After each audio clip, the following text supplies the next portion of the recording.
देखिए green TV YouTube पर भी, बस सब्सक्राइब करें और बेल आइकन दबाएं। नमस्कार दोस्तों, स्वागत है आपका किसान बुलेटिन में और मैं हूं आपके साथ प्राची तिवारी। आज के किसान बुलेटिन की बड़ी हेडलाइंस पर एक नजर डालेंगे, लेकिन उससे पहले मैं हमारे दर्शकों को बताना चाहूंगी कि क्या है हमारी आज की खास ग्रीन टिप।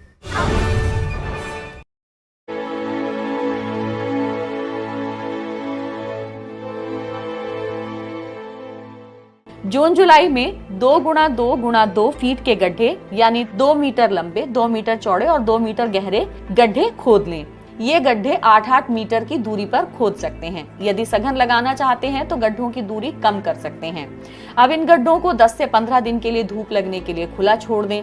प्रति गड्ढा 20 किलो गोबर की सड़ी हुई खाद डालें। साथ में दीमक की दवा क्योनल फास भी डालें। प्राकृतिक खेती में गोबर की खाद के साथ नीम की खली या नीम के पत्तों का इस्तेमाल करें। आपको हमारी आज की खास ग्रीन टिप कैसी लगी और आपका इस पर हमारे लिए क्या सुझाव है, हमें कमेंट बॉक्स में लिखकर जरूर बताएं। फिलहाल अब नजर डालते हैं किसान बुलेटिन में आज की बड़ी हेडलाइंस पर। होली से पहले ही मिला मध्य प्रदेश के किसानों को तोहफा, डिफॉल्टर्स के कर्ज पर ब्याज चुकाएगी शिवराज सरकार। आज से हिसार में शुरू हुआ 2 दिवसीय कृषि मेला। प्राकृतिक खेती थीम पर आयोजित हुए मेले में किसानों ने लिया बढ़ चढ़कर हिस्सा। किसानों को अब नहीं होगी सोयाबीन बीजों की कमी, खरीफ सीजन में हुए नुकसान की भी हुई भरपाई। मध्य प्रदेश सरकार ने होली के इस मौसम में किसानों को त्योहारी तोहफा दिया है। जी हां, मध्य प्रदेश के मुख्यमंत्री शिवराज सिंह चौहान ने कहा है कि राज्य में जितने भी डिफॉल्टर किसान हैं, अब उन्हें कर्ज चुकाने की जरूरत नहीं है, क्योंकि अब राज्य सरकार ही किसानों के कर्ज का ब्याज चुकाएगी।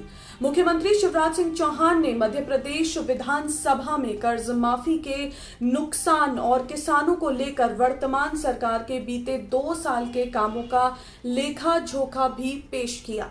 आपको बता दें कि ये वही कर्ज है जिसे चुकाने का वादा कांग्रेस सरकार ने किया था, मगर ये वादा ही रहा और इस वजह से कई किसान डिफॉल्टर हो गए। दरअसल कांग्रेस ने कर्ज माफी का बजट 48,000 करोड़ से घटाकर 9,000 करोड़ कर दिया था। बावजूद इसके फिर सरकार किसानों की कर्ज माफी कर ही नहीं पाई। यही नहीं, सीएम शिवराज सिंह चौहान ने बताया कि कांग्रेस ने 2019-20 की फसल बीमा का 2,200 करोड़ रुपए का प्रीमियम भी जमा नहीं किया, जिसे अब शिवराज सरकार ने ही जमा किया है। उन्होंने कहा कि अतिवृष्टि का 3,000 करोड़ रुपए भी किसानों को दिया गया है।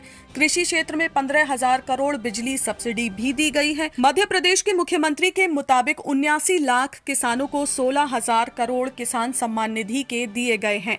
शिवराज सिंह चौहान ने कांग्रेस पार्टी पर आरोप लगाते हुए कहा कि सरकार में रहते हुए पीएम किसान सम्मान निधि के लिए तत्कालीन कांग्रेस सरकार ने तो किसानों के नामों की सूची तक नहीं दी थी।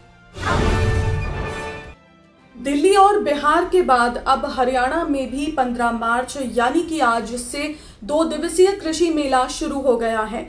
चौधरी चरण सिंह हरियाणा कृषि विश्वविद्यालय हिसार में आयोजित इस मेले में न सिर्फ हरियाणा बल्कि पंजाब, राजस्थान, दिल्ली और उत्तर प्रदेश से हजारों की संख्या में किसानों ने हिस्सा लिया।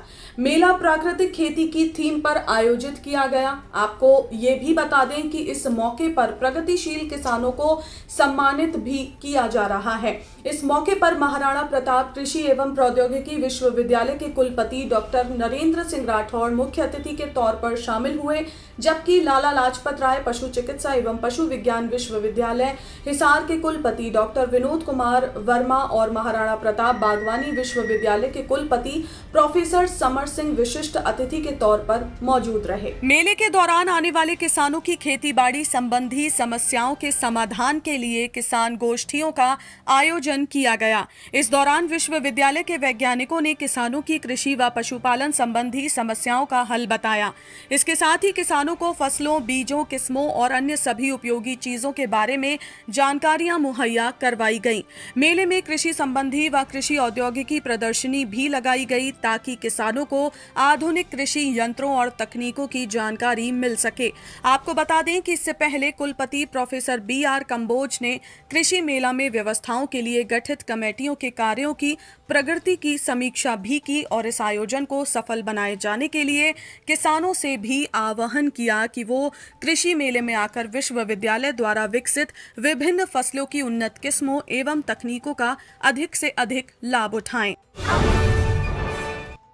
इस खरीफ सीजन के दौरान भारी बारिश की वजह से लगभग सभी फसलें चौपट हो गई थीं। उसमें भी सबसे ज्यादा असर देखने को मिला था सोयाबीन पर। वहीं किसानों ने खरीफ सीजन में हुए नुकसान का रबी सीजन में अब भरपाई करने का फैसला किया है।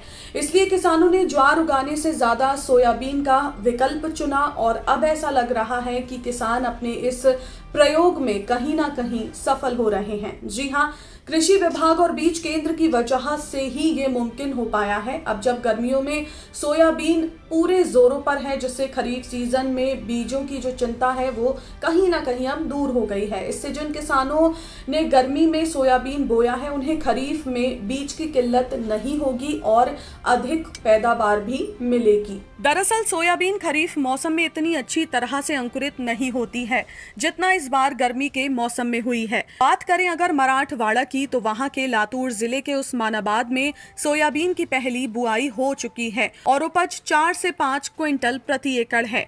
किसान इस फसल की खेती स्प्रिंकलर ड्रिप से कर रहे हैं। हालांकि इससे ज्यादा पैदावार होने की उम्मीद नहीं है, लेकिन इस प्रयोग को सफल माना जा रहा है क्योंकि इससे कम से कम खरीफ में बीज की समस्या तो हल हो ही गई है। तो ये थी वो खबरें जिन्हें हमने आपको बताया विस्तार से, लेकिन इसके अलावा खबरें और भी हैं, तो आइए नजर डालते हैं बाकी की छोटी बड़ी अपडेट्स पर भी।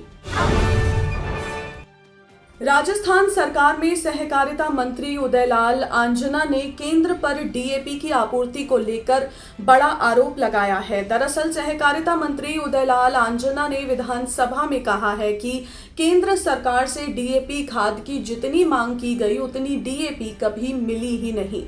उन्होंने बताया कि राज्य सरकार ने केंद्र सरकार से करीब 32,000 मीट्रिक टन डीएपी खाद की मांग की थी, जबकि केंद्र से केवल 24,616 मीट्रिक टन की ही आपूर्ति हुई है। हरियाणा विधानसभा में चल रहे सत्र के दौरान कृषि मंत्री जयप्रकाश दलाल ने बताया कि खरीफ 2020 और खरीफ 2021 के दौरान कीट और बेमौसमी बारिश से हुए नुकसान की वजह से किसानों को 1,357 करोड़ रुपए की रकम बीमा क्लेम के रूप में दी गई है। उन्होंने बताया कि हरियाणा में प्रधानमंत्री फसल बीमा योजना के क्रियान्वयन के लिए खरीफ 2020 से रबी 2022 और 23 तक 3 कंपनियों को काम दिया गया है। इनमें agriculture insurance company, Bajaj Allianz GIC और रिलायंस GIC शामिल हैं। उन्होंने ये भी बताया कि इन कंपनियों द्वारा वर्ष 2020-21 और 21-22 में किसानों को जो मुआवजा दिया गया वो प्रीमियम से काफी ज्यादा है, जिसका फायदा किसानों को मिला है।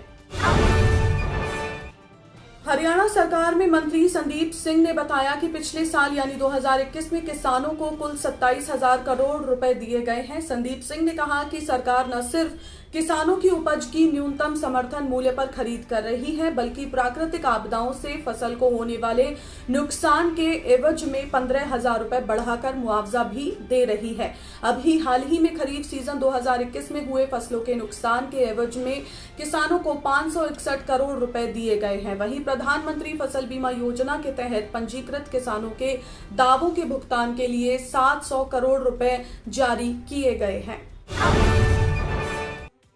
इस साल जलवायु परिवर्तन का असर अनार के बागों पर भी दिख रहा है, जिससे कृषि विभाग ने राज्य में अनार के बागों की समीक्षा कर अभियान चलाने का फैसला किया है।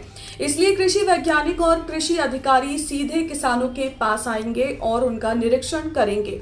केंद्रीय टीम ने सोलापुर जिले के संगोला में अनार के बागों का निरीक्षण भी किया था। तब से उपायों को लागू करने के लिए कदम भी उठाए गए हैं। अब कृषि वैज्ञानिक और कृषि अधिकारी अनार की नर्सरी का निरीक्षण करेंगे और राष्ट्रीय अनुसंधान केंद्र, विश्वविद्यालय, अनार उत्पादक संघ और कृषि विभाग मिलकर काम करेंगे। जिलेवार अभियान चलाकर भी किसानों का मार्गदर्शन किया जाएगा। किसानों को कीट और रोग प्रबंधन उपकरण भी उपलब्ध करवाए जाएंगे।